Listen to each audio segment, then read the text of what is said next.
Okay, so it's been a minute since I've made a Payday 3 video. The last few weeks on the channel have centered around Call of Duty Modern Warfare 3, both the launch of the campaign and last week's zombies. There's some fun to be had there, more so with the zombies and less so with the campaign, but currently, it's a damn good time to be a Payday fan. So, update 1.0.1 finally came out, consisting of primarily bug fixes, which we knew it was going to. Now, I could have made a video about it and complained about the lack of actual content, but that didn't feel necessary to me, mainly because we knew that the first patch was going to be just that, a patch with some bug fixes. We knew nothing was really coming, and so to complain about it felt a bit disingenuous. And so that update came and went, and the other day, we got news about the first proper content update, and I've got to say, I'm starting to get excited to play Payday 3 again. So, what is coming in the near future? And when I say the near future, I mean before the end of this month. It has been confirmed that this update, well, I say confirmed, at this point I'm not ready to put all my faith back into the Payday team just yet, but I do believe that this patch will be coming before the end of November. That's what they're aiming for, and I think they'll make that deadline. So, in the update itself, we're getting some optimization improvements, we're getting 200 plus bug fixes, and many balancing and quality of life improvements.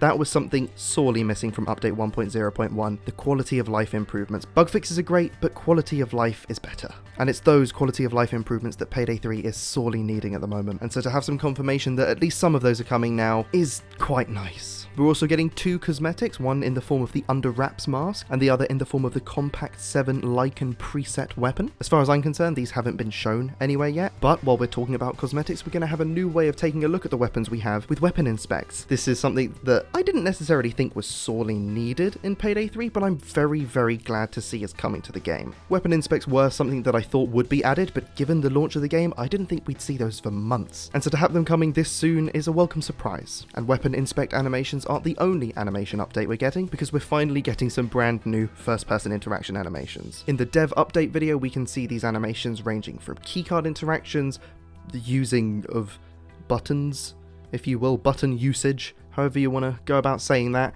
and also some interactions with the PC terminals when you're hacking and so on. And I'm hoping this also extends to things like lockpicking and picking up bags, just to add that sort of extra dimension to the sort of standard gameplay loop. Again, first-person interaction animations were something that I think the game was missing, but were also something I didn't expect to see added so soon. This update will also be adding the transporter skill line to the game. The skill line consists of perks associated with the transportation and securing of loot, as well as the much requested ability to carry multiple bags. I know this is a popular mod for Payday 2 and probably 3 on PC, but as a console player, I can't wait to finally have this as an option. And last, but certainly not least, we're going to be getting two legacy heists, Cook-Off and Turbid Station. Cook-Off, of course, being Cook-Off, and Turbid Station being a reimagining of Murky Station. Obviously, it doesn't make sense for the heist to be called Murky Station in Payday 3, as murky water don't exist in the world of Payday 3, but I'm interested to see what Turbid refers to. I'm not sure if it's a reference that's going over my head, or if there's a connection there that I'm failing to draw, but as far as I'm concerned, that is a new term, whether that refers to a location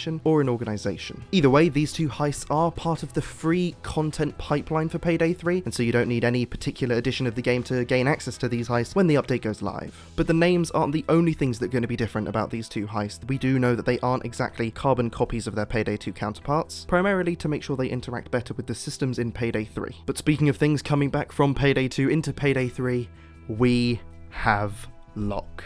Ian Russell is back as Vernon Locke, and I'm so pleased. One of the best characters to come out of Payday 2, and it's good to have him back in Payday 3. Unfortunately though, despite what I've heard some people say, he won't be the character taking us through the heists. That will still be Shade. Locke is simply the contractor. In the same way we had Vlad and the Butcher back to sort of brief us on the contracts and not necessarily walk us through their respective missions, that is the extent of Locke's involvement in Payday 3. At least for now. I hope there's a future where we have Ian Russell taking us through the heists as we complete them, but unfortunately that won't be true of this first update. I also want to take a moment to commend the devs. At the start of the dev update we were addressed by Andreas, and he sort of explained and somewhat apologised for the state in which the game launched and why it took so long for them to get an update out. And I will continue to commend this transparency at each and every opportunity I have. But for now, that's currently all the Payday 3 news we have, and it's a lot more than we've had over the last few months, so I'm quite excited to be a Payday fan once again. Let me know what you think of this update and the potential content coming in the near future in the comment section down below. And with that all said, thank you very much for watching. If you liked the video, drop a like on the video. If you disliked the video, drop a dislike on the video. Thank you very much for watching once again, and I will see you